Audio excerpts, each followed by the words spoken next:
სამოქალაქო საინიციატივო ჯგუფმა ქალაქის ადმინისტრაციულ შენობასთან საპროტესტო აქცია გამართა. მოსახლეობის გარკვეული ჯგუფი მერის წინ მოედნისათვის ძველი იერსახის დაბრუნებას ითხოვს.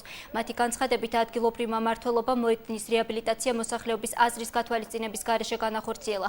აქციის მონაწილეებმა მოედანზე საბავშვო ატრაქციონების არსებობაც გააპროტესტეს.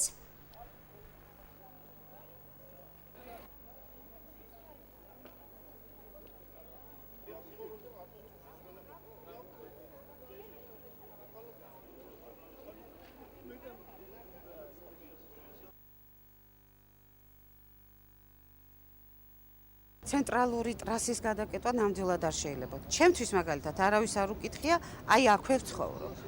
რომ აი თუ შესაძლებელი იყო დაუშვათ გაკეთებულიყო ესეთი რაღაც.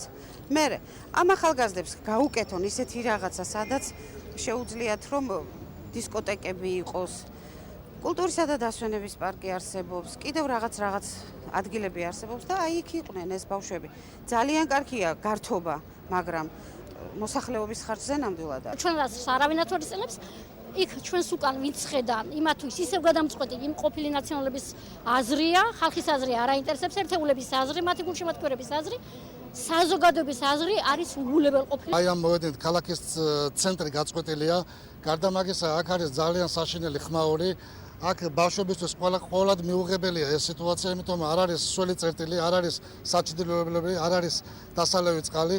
და აქვე ამ ტერიტორიაზე არის სასუქების ობიექტები განლაგებული, რომელიც ყოველად მიუღებელია. ჩვენი მიზანი, ამოცანა არის ხელისუფლებას, მოქმედ თვითმმართველობას, საკრებულოს კიდევ ერთხელ შევახსენოთ, რომ ყველა საკითხი, საჭირობროტო საკითხი, რომელიც რუსთავს აწუხებს, გადაწყვეტილება იქნეს მიღებული ხალხთან კონსულტაციის და შეთანხმების საფუძველზე. მერის წინ გამართულ საპროტესტო აქციას ქალაქის მერი გამოეხმაურა. ლაშა მიდელმა კომენტარი დღეს გამართულ ქალაქის ურბანული განვითარების გეგმის განსახილველ სხდომაზე გააკეთა. მისი თქმით, ახალ დოკუმენტზე მუშაობა თითქმის დასრულებულია და მოსახლეობა რუსთავის ურბანულ დაგეგმარებასა და ყველა იმ პროექტებში, რომელიც სამომავლოდ ქალაქში განხორციელდება, უფრო აქტიურად ჩაერთვება. რაც შეეხება მოედანს, შეიცვლება თუ არა მისი იერსახე კიდევ ერთხელ ეს ადგილობრივი მოსახლეობის აზრის გამოკითხვის შემდეგ გაირკვევა. ეს ნორმალური ჯანმრთელი პროცესი არის, მინდა გითხრათ, როცა მოსახლეობის ნაწილი გამოთქვამს რუსთავის ურბანული განვითარებასთან დაკავშირებით თავის მოსაზრებებს. კიდაც აქციის სახით, კიდაც ქალაქის ხელისუფლებასთან დალაპარაკების სახით და ასე შემდეგ. ჩვენ ყოველთვის დაინტერესებული ვართ იმით, რომ მოსახლეობასთან კონსულტაციების შედეგად მივიღოთ გადაწყვეტილება. ეხლა არ ვიცი დღეს ეს სიმბოლურია, დაემთხვა თუ არ დაემთხვა, მაგრამ ზუსტად დღეს ჩვენ ვიხილავთ რუსთავის ურბანული განვითარების სტრატეგიულ გეგმას, რომელიც USAID-ის დახმარებით უკვე მე-6 თუ მე-7 თვეა, უკვე მიმდინარეობს განხილვა. USAID-მა თავისი ბიუჯეტის ფარგლებში და ჩვენი ბიუჯეტიდან არც ერთი თეთრი არ გასულა, თავიდან ბოლომდე დაგვიგეგმარა, ესე ვთქვათ, და თავისი წინადადებები მოგვაწოდა რუსთავის ურბანულ განვითარებასთან დაკავშირებით და ეხლა არის საბოლოო სხდომა, ესე ვთქვათ, გაცნობიტი ხასიათის, რომელსაც ახლა მივესწრები და ზუსტად სიმბოლურია, რომ ეს ყველაფერი დაემთხვა. მე მინდა ვთქვა, რომ არც ერთ სტრატეგიულ გადაწყვეტილებას ჩვენ მოსახლეობასთან კონსულტაციების გარეშე არ გავაკეთებთ, არ გადავწყვიტავთ, ესე ვთქვათ. ვიმსჯელებთ ამ საკითხთან დაკავშირებით, მოედანის შემდგომ ბედთან დაკავშირებით, ეს მოედანი გაკეთდა, ხარჯი იქნა გაწეული, თანხა დაიხარჯა. თუ რაღაცა სხვანაირი სახით უნდა იყოს ეს, ამაზე გამოკითხვას ჩავატარებთ. ჩვენ მე პირადად მქონდა შეხვედრა რამდენიმე არასამთავრობო ორგანიზაციასთან, რომლებიც მზადყოფნა გამოთქვეს, რომ ჩვენთან ერთად მოსახლეობაში ჩაატარონ გამოკითხვა საერთოდ მოედანთან დაკავშირებით და ისე მივიღოთ გადაწყვეტილება.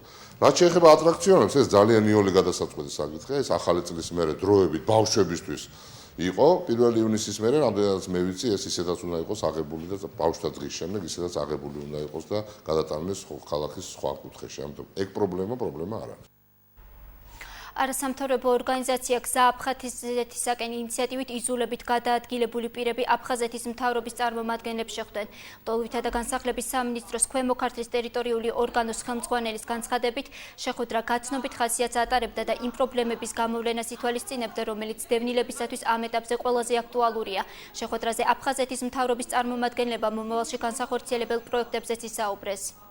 5 ობიექტი გადმოეცა უკვე დევნილთა სამინისტროს, რომელიც დაწყებულია რეაბილიტაცია. პირველ რიგში უკვე დაწყებულია და მიმდინარეობს უკვე ფალიაშვილის 15 ნომერში ბაგაბაღის შენობა, სადაც დასაქმებულები არიან თვითონ დევნილები ამ სამუშაოსთვის და მოხდება აი ამ ბინების განაწილება კრიტერიუმების მიხედვით. ახალგაზრდიდან დევნილებს გვაქვს კომპეტენციაც, შესაძლებლობები, გონებრივი, ფიზიკური, ენერგია ამისი, მონდომება, სურვილი, რომ მივიღოთ ჩვენი პირადი ცხოვრების გაუმჯობესებაში მონაწილეობა და არ ვიყოთ დამოკიდებული სხვაზე.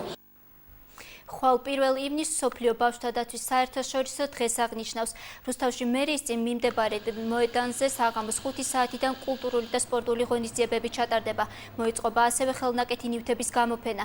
დღის დასასრულს კი კონცერტი გაიმართება, სადაც ადგილობრივი მომღერლები და მოცეკვავეები მიიღებენ მონაწილეობას. დასკვნით ნაწილში ფერად ფრანებს გაუშვებენ, რომელზეც სიმბოლურად პატარების სურვილები იქნება მიმაგრებული. გაიმართება სხვადასხვა სახის ღონისძიებები მერის წინ მოედანზე. 5 საათიდან დაიწყება გასართობი და კულტურული ღონისძიებები, ასევე იქნება სპორტული შეჯიბრი ბავშვებისათვის და 6 საათიდან უკვე დაიწყება კონცერტი, რომელიც გაგრძელდება 10:30-მდე. ბოლნისის მუნიციპალიტეტის დღის ცენტრ განთიადს დღეს შინაგან საქმეთა სამინისტროს 112-ის დეპარტამენტისა და არასამთავრობო ორგანიზაცია მაკლეინის წარმომადგენლები სტუმრობდნენ. მათ სპეციალური საჭიროების მქონე პირებს ბავშვთა დათვის საერთაშორისო დღე მიულოცეს და საჩუქრები გადასცეს.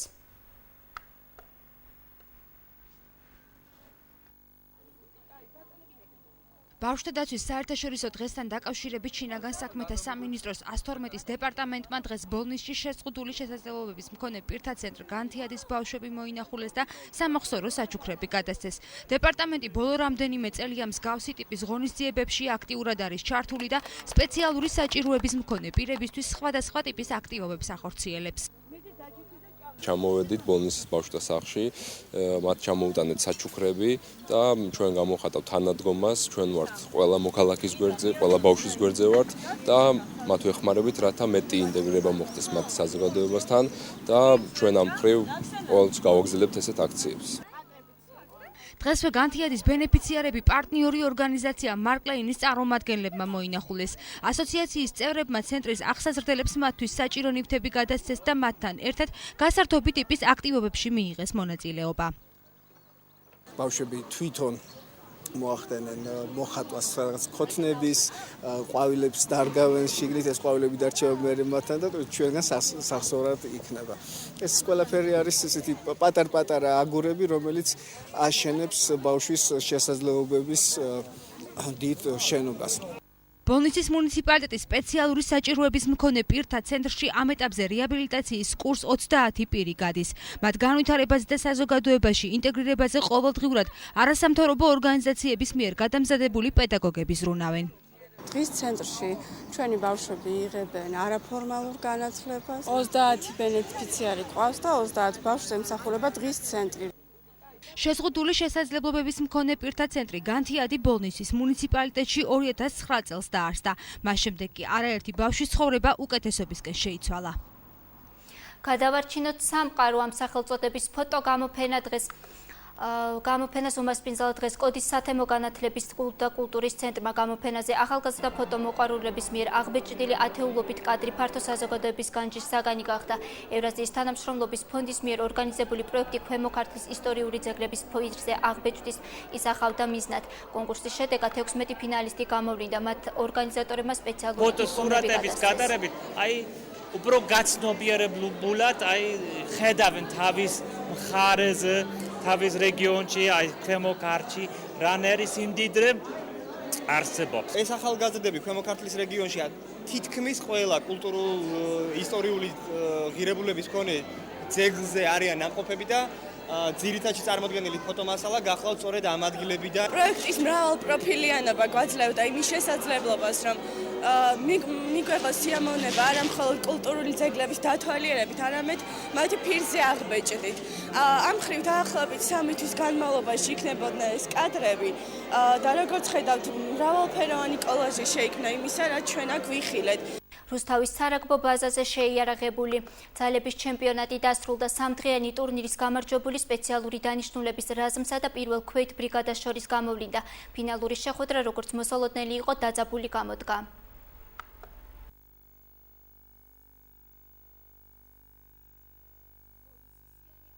სეზონს გადახალისებული და გაძლიერებული შემადგენლობით შეხვდა. ამის შესახებ ცნობილი დღეს ბოლნისის გამგეობაში გამართულ შეხვედრაზე გახდა, რომელსაც კლუბის ხელმძღვანელები და გამგებლები ესწრებოდნენ. ბოლნისის სიონისტ დაკომპლექტებაზე მთავარი მწვრთნელი კლუბის ხელმძღვანელობასთან ერთად იზრუნებს.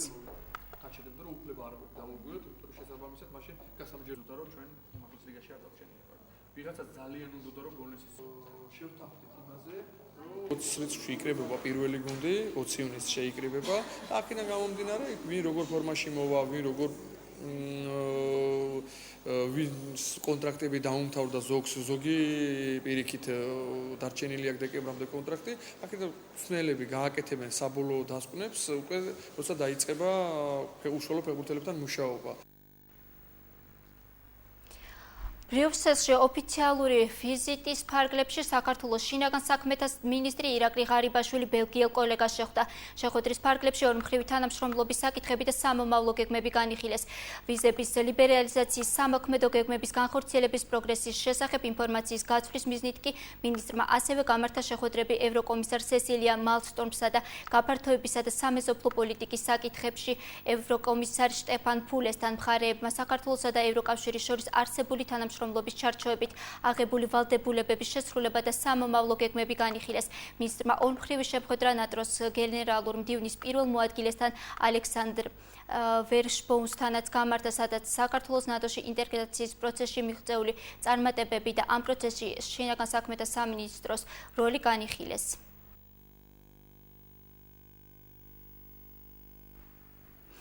დღეს საქართველოს თავდაცვის სამინისტროსა და საქართველოს კინემატოგრაფიის ეროვნულ ცენტრს შორის ურთიერთთანამშრომლობის მემორანდუმი გაფორმდა.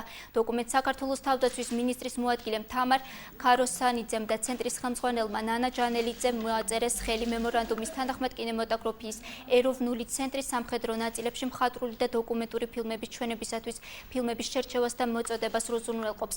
თავის მხრივ თავდაცვის სამინისტრო გადამღებ ჯგუფს სამხედრო თემატიკის რეკვიზიტებს მიაწვდის. ჭიდრო კონტაქტი სამხედრო მოსამსახურებსა და სამოქალაქო საზოგადოებას შორის, იმ საზოგადოებას შორის, რომელსაც ეს სამხედრო მოსამსახურეები იცავენ და ჩვენ გვინდა რომ მათ ქონდეთ საშუალება გაეცნონ იმას, თუ რა ხდება ქართულ კინემატოგრაფიაში და ქონდეთ იმის საშუალებაც, რომ შეხვდნენ ქართულ მსახიობებს. ქრონიკაში ამინდის დროა, თუ როგორი ამონდია მოსალოდნელი ხვალ, ამას ჩვენი პროგნოზიდან შეიტყობთ.